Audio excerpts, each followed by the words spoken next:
All right, so today we're doing a deep dive into this research paper all about flood protection decisions, and it's based in Brisbane, Australia. And I gotta say, when I first saw the title, I thought, ooh, this is gonna be a little dry. But then I started reading it, Hmm. and I was like, whoa, this is fascinating. Yeah, it really is. I mean, you think flood protection, you think about infrastructure and engineering, but this paper really dives into the psychology of why people do or don't take action to protect themselves. Yeah, for sure. And what I think is really cool about this paper is it challenges some traditional assumptions about risk perception. Mm. It brings up this idea of ecological rationality. It sounds very complex, but I think once you break it down, it's pretty intuitive. Yeah, absolutely. So essentially what ecological rationality is suggesting is that when we're dealing with uncertain situations, like the risk of a flood, like simple rules of thumb based on our past experiences can actually be surprisingly effective. And these rules of thumb, they're often called heuristics. And they sometimes get a bad rap, leading to biases and things like that. But this research is arguing that heuristics can actually be quite adaptive, especially in complex and unpredictable environments. So it's kind of like saying our gut feelings, like that are informed by our past experiences, can actually be pretty good guides when it comes to making these decisions in uncertain situations. That's pretty radical, isn't it? It is a shift in perspective. I think for a long time, the dominant view in decision-making research was that heuristics lead to irrational choices.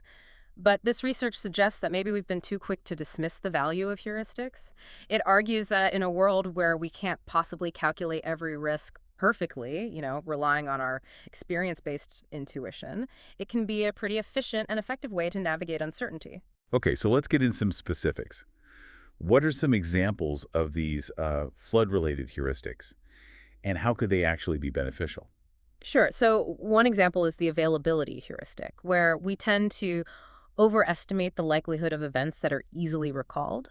So, if someone has experienced a flood firsthand, they're much more likely to have a heightened perception of flood risk.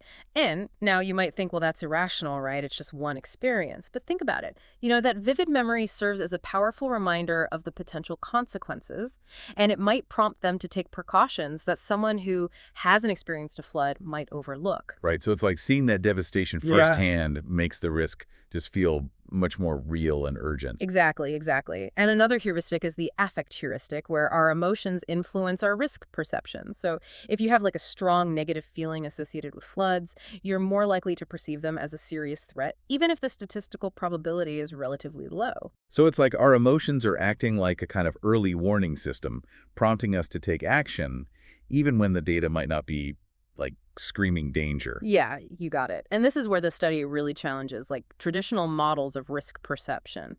What they found was that personal experience with flooding was a much stronger predictor of protective action than things like age or income or education level. So it's not just about understanding like the statistics, it's about having that like visceral emotional connection to the risk. That's a key takeaway. This research is saying that we can't just rely on like rational calculations and probabilities to understand how people make decisions in the real world.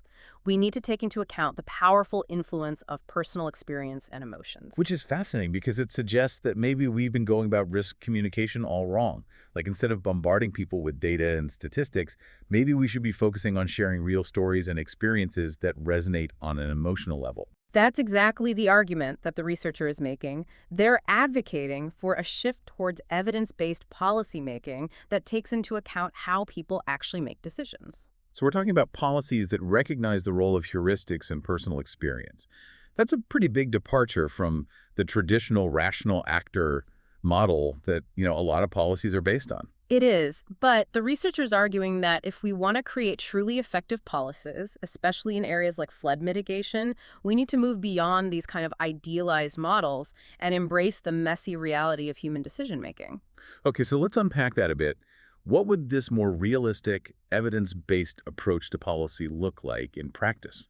Okay, so instead of just publishing, dry flood risk maps and statistics, which, let's be honest, most people probably don't read, Yeah. governments could focus on creating compelling narratives that bring those risks to life. They could share, powerful testimonials from flood survivors, showcasing both the devastating impacts of flooding and then the positive outcomes of, taking proactive steps to protect yourself. So we're talking about using storytelling to make that risk feel more real and relatable. That's a great way to put it. Yeah, it's about connecting with people on an emotional level. Huh. tapping into that affect heuristic that we were talking about earlier. And it's not just about scaring people, it's also about highlighting the positive side. The sense of agency, the peace of mind that comes with taking control of your risk. That makes a lot of sense. And it also brings up another interesting point that the researcher mentions, the potential benefits of overreaction. Yes, that's a fascinating concept. So the researcher argues that when it comes to unpredictable and potentially dangerous events like floods, that erring on the side of caution, even if it means overreacting based on past experiences, can actually be a good thing. That's interesting. I can see how that might be a controversial idea, but I can also see the logic in it. It's about balancing the potential costs of taking action with the potential costs of inaction. Right. And when the stakes are high, like with the flood, it kind of makes sense that our heuristics would err on the side of caution, especially if we've had a negative experience in the past. Okay, I'm getting it. It's like better safe than sorry, even if it means being a little bit extra prepared. Exactly. It's like having a smoke detector. Yeah, It's better to have it go off a few times unnecessarily than to not have it work when you actually need it. I love that analogy. It really drives home the point that, like, in the face of uncertainty and potentially dangerous situations, a little bit of overreaction based on past experience can actually be a good thing, It's about recognizing that our brains have evolved to prioritize those vivid emotional memories because they carry so much survival value. which is why it's so important to pay attention to those gut feelings, those instinctive reactions that we have to risk. They Mhm. might be telling us something valuable, even if we can't fully explain it rationally. Absolutely, yeah. It's not about dismissing data and analysis. It's about recognizing that our intuition, informed by experience, plays a crucial role in how we perceive and respond to risk. This is really making me rethink, like, my whole approach to risk. It seems like we've been undervaluing the power of firsthand experience and the role of those, like, gut-level heuristics in decision-making. I think that's one of the most powerful insights of this research, yeah. It's a call for a more nuanced and holistic understanding of how we make decisions in a world full of uncertainty. Okay.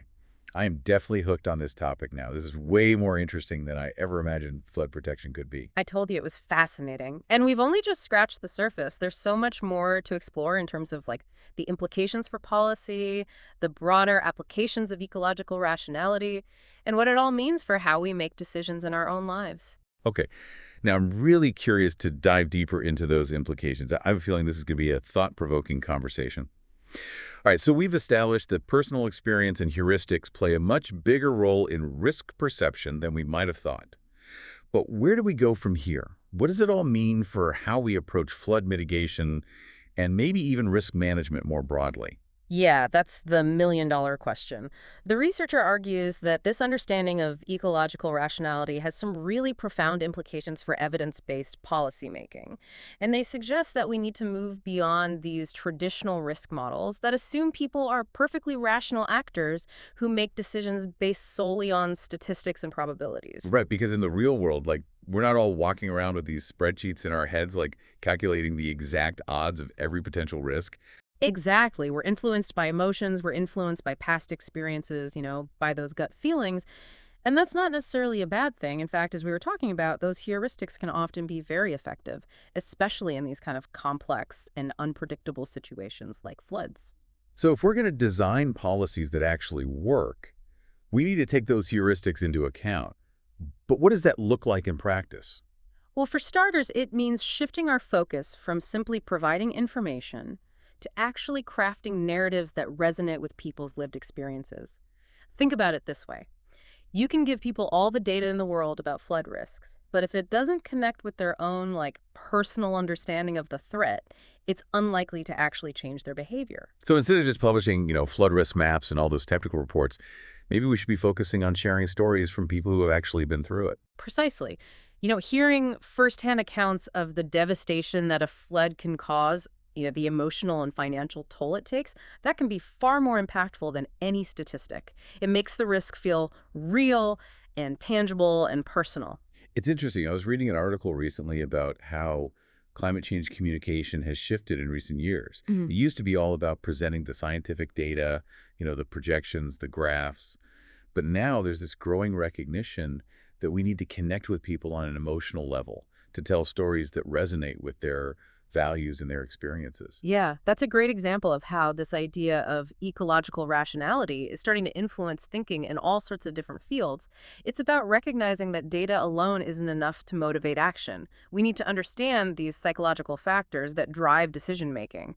And that includes the role of heuristics and personal experience. Okay, so storytelling is important, but are there other ways we can leverage this understanding of ecological rationality in policymaking? Absolutely. Another key takeaway here is this idea of embracing overreaction. Remember how we were talking about how, in situations with these high potential costs, like floods, it can actually be really beneficial to err on the side of caution, even if it means taking actions that might seem excessive to someone who hasn't experienced the threat firsthand. Yeah, so rather than criticizing people for being too worried or over-prepared, maybe we should be encouraging that kind of vigilance. Exactly. Think of it as a form of collective risk mitigation. If enough people are taking those extra precautions, even if some of them seem unnecessary in hindsight, it can create a buffer of resilience for the community as a whole. That's a really interesting point. It's like we're not just individuals making decisions in isolation. Our actions affect other people.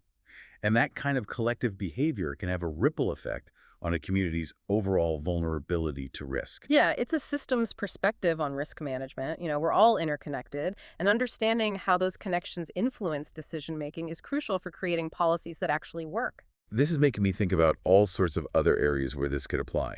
Like, you could argue that having strict building codes, even if they seem overly cautious to some, ultimately contribute to the safety and resilience of the entire community. Absolutely. Or think about public health measures during a pandemic, right? Yeah. Like things like mask mandates and social distancing might have seemed excessive to some at the time, but they were based on the understanding that erring on the side of caution could potentially save lives. So it's about recognizing that sometimes what seems like an overreaction at an individual level can actually be a really prudent and responsible action from a societal perspective. Yeah, that's a great way to put it. It's about shifting our mindset from, individual risk assessment to a more kind of collective understanding of how our decisions can impact the well-being of the entire community. All right, so we've talked about storytelling, we've talked about embracing overreaction.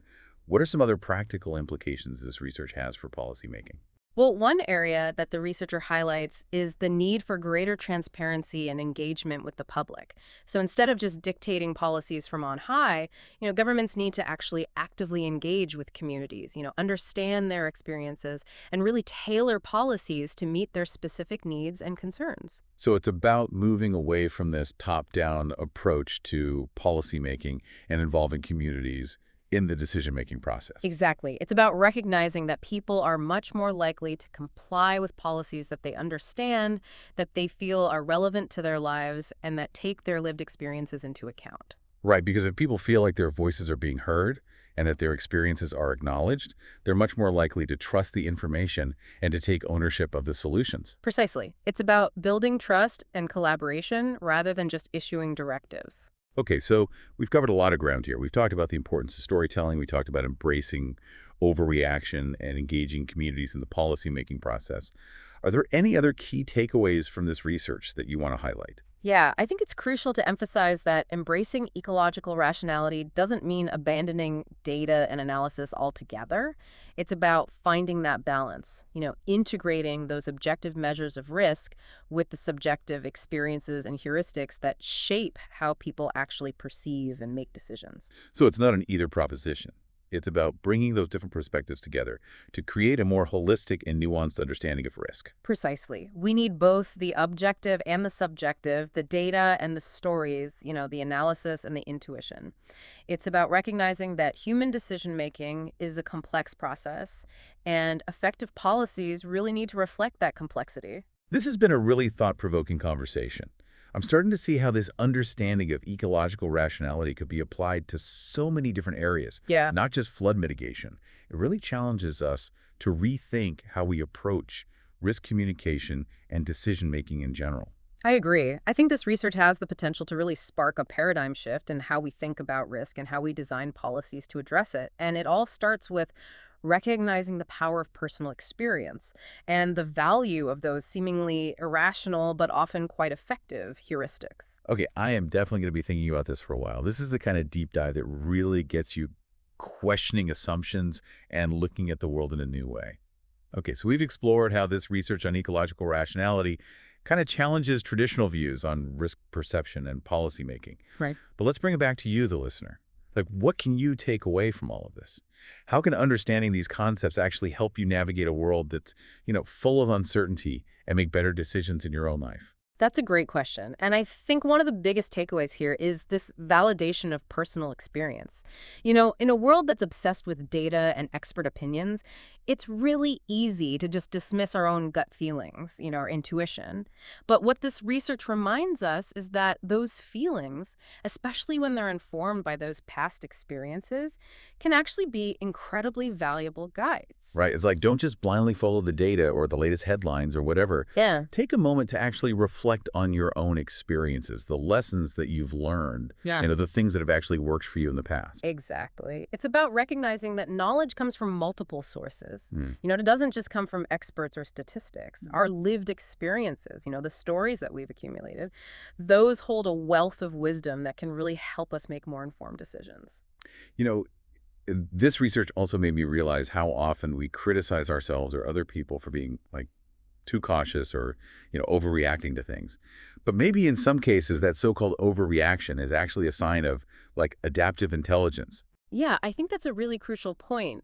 When it comes to unpredictable and potentially dangerous situations, like erring on the side of caution, even if it seems, a bit excessive to some, can actually be a really smart strategy. It's about acknowledging that, hey, we don't have all the answers, right? The world is full of unknowns, and sometimes it's better to just be safe than sorry. Yeah, and it also makes me wonder, like, are we too quick to dismiss those like rules of thumb, Yeah. those heuristics that we often use to make decisions? Yeah. Maybe those mental shortcuts aren't always signs of laziness or like irrationality. Maybe they're actually efficient ways of navigating these really complex situations when we don't have the time or the mental capacity to like analyze every single detail. That's a really interesting perspective, and I think it ties back to this idea of ecological rationality. Yeah. These heuristics have evolved over time because in many cases, they've served us well. They've helped us make quick decisions, avoid danger, and navigate uncertain environments.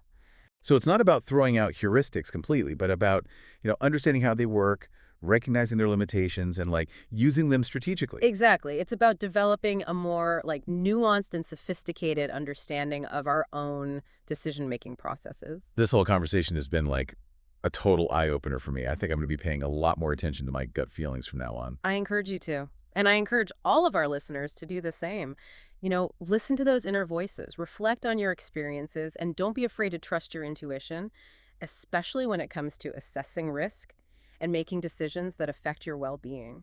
And I think, too, even if you haven't personally experienced a particular threat, like learning from the experiences of others can be just so valuable. Seek out those stories, those firsthand accounts that can help you understand those risks in a more, I don't know, a more visceral and relatable way. That's great advice. It's about recognizing that we're all part of this larger community, and we can learn from each other's experiences, both the good and the bad. Well, this has been an incredible deep dive exploring everything from the psychology of risk perception to, the implications for policymaking and even like personal decision making. I feel like we've just scratched the surface of this whole fascinating topic. Yeah, there's always more to explore, more to learn. But hopefully, this conversation has given our listeners some new tools and some new perspectives to consider as they navigate, the complexities of risk and decision making in their own lives. Thanks for joining us on this journey, deep divers. Until next time, stay curious, stay informed, and trust your gut.